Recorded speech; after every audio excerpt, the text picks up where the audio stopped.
Isn't it true that a tax credit or a tax subsidy, dollar for dollar, adds to federal expenditures, and in the case of a $31 trillion debt, it adds to the debt?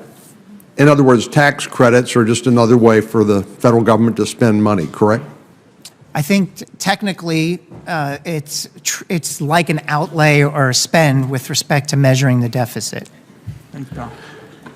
We talked a little bit about the Inflation Reduction Act. In addition to throwing gasoline on the fire of inflation with $700 billion of additional spending and added to the debt, as part of the Inflation Reduction Act, this partisan bill, this was voted on exclusively by our friends on the Democratic side of the aisle, signed into law by the President. It lavishes rich subsidies for electric vehicles, up to $7,500 tax credit for electric vehicles. And I want to point out that contrary to the original estimate about how much this would actually cost in terms of outlays, it was originally advertised as being a $30 billion expenditure, and the truth is, it looks like it's going to be closer to $200 billion, 6.5 times higher than advertised. The President, as you know, has said by 2032 he wants to, by his magic wand, say that 2/3 of all the vehicles being built will be electric vehicles, even though we now have 280 million cars on the road, and almost all, except 2 or 3 or 4%, are internal combustion engines.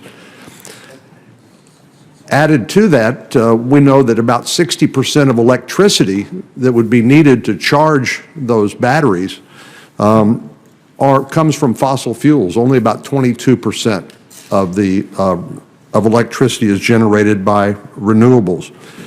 And we know that basically this mandate and this expenditure, this lavish expenditure for the rich, would do virtually nothing to reduce carbon emissions. But I want to ask you about the supply chain. 77% of the batteries made in the world are made by China.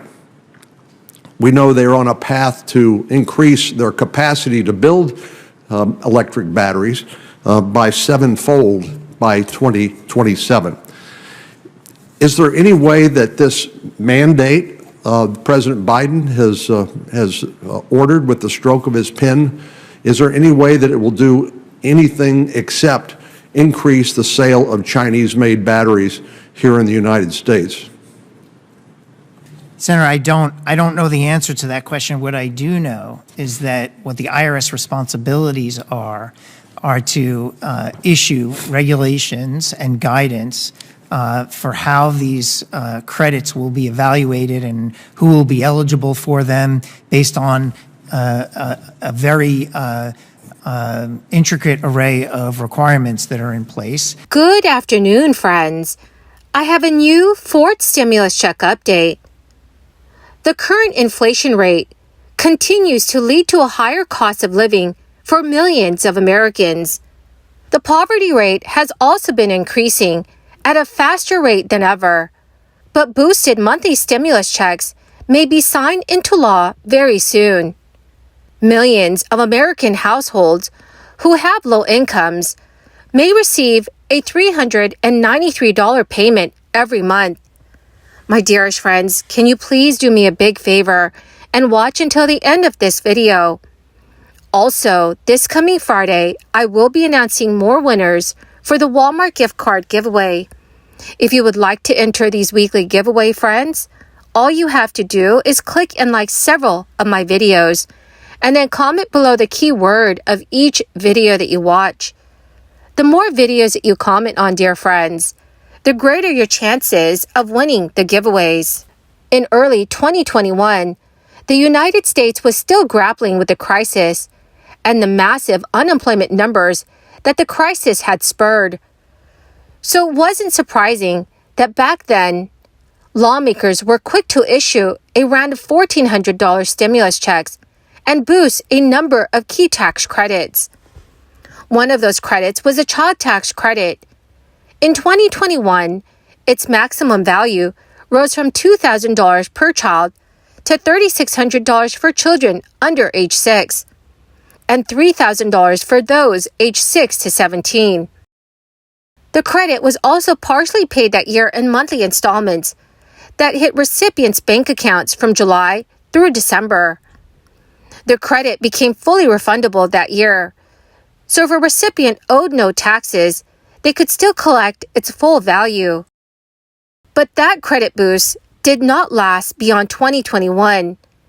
In 2022, the child tax credit reverted to its former value at a time when inflation had truly started to surge. That, in turn, put many American families who had children in a very tough financial position. It forced many people to rack up their debt on their credit cards just to stay afloat. Meanwhile, lawmakers have been unable to restore the boosted child tax credit since its expiration at the end of 2021. But this doesn't mean that the credit went away. It simply means that its maximum value has been stuck at $2,000 since the start of 2022. But just recently, a group of lawmakers put forth a proposal to help families with children. And if it does go through, those families may be in line for an even larger windfall. Representatives Rashida Tlaib, Ilhan Omar, and Chuy Garcia recently reintroduced the End Child Poverty Act. Under this program, families would receive a payment of $393 per month per child until the child reaches the age of 18. This program would apply to all families regardless of their income, and children would be enrolled at the time of their birth. People's Policy Project, a progressive think tank, and one of the 5 organizations supporting the bill, says that the legislation would reduce U.S. child poverty by 64%, and deep child poverty, which is defined as living in a household with a total cash income below 50% of its poverty threshold, by at least 70%. Representative Tlaib said in a recent statement, "Poverty is a policy choice. The End Child Poverty Act will create a universal child assistance program and ensure that every child has the resources they need to reach their full potential." Federal data released last year showed the U.S. child poverty rate nearly halved from 9.7% in 2020 to 5.2% in 2021, thanks largely to the child tax credit expansion included in the American Rescue Plan relief package. So clearly, an extra $393 a month could do a lot of good for millions of struggling American families. But whether this proposal goes through is yet to be determined.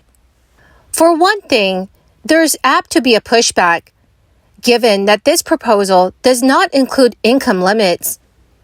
The idea of giving $393 a month to families earning over $200,000 a year may not sit well. But it's good to see that lawmakers are trying to provide some relief to families with children who might really need the financial lifeline. So we could see a boosted version of the child tax credit return in the near future. But many lawmakers have been divided on how it should work. Some, for example, feel that an earnings requirement should be a component of the credit. Others have argued that imposing that rule would make it so that those most in need of the credit might struggle to qualify. The reintroduction of the End Child Poverty Act comes a little over a month after 30 million people across the United States had their family SNAP food benefits slashed, despite high prices driven by corporate greed and inflation and many experts' warnings about a looming hunger cliff. So, dear friends, should there be a work requirement to receive the child tax credit? Please let me know what your thoughts are in the comment section below.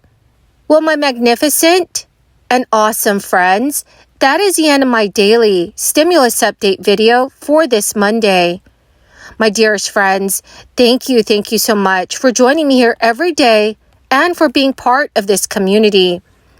To show my appreciation, I will be announcing several winners this coming Friday for the Walmart gift card giveaway. If you would like to enter the giveaway, friends, all you have to do is click and like several of my videos and then comment below the keyword of each video that you watch. The more videos that you watch and then comment on, my dear friends, the greater your chances of winning the giveaways. Thank you and have a wonderful and very blessed week.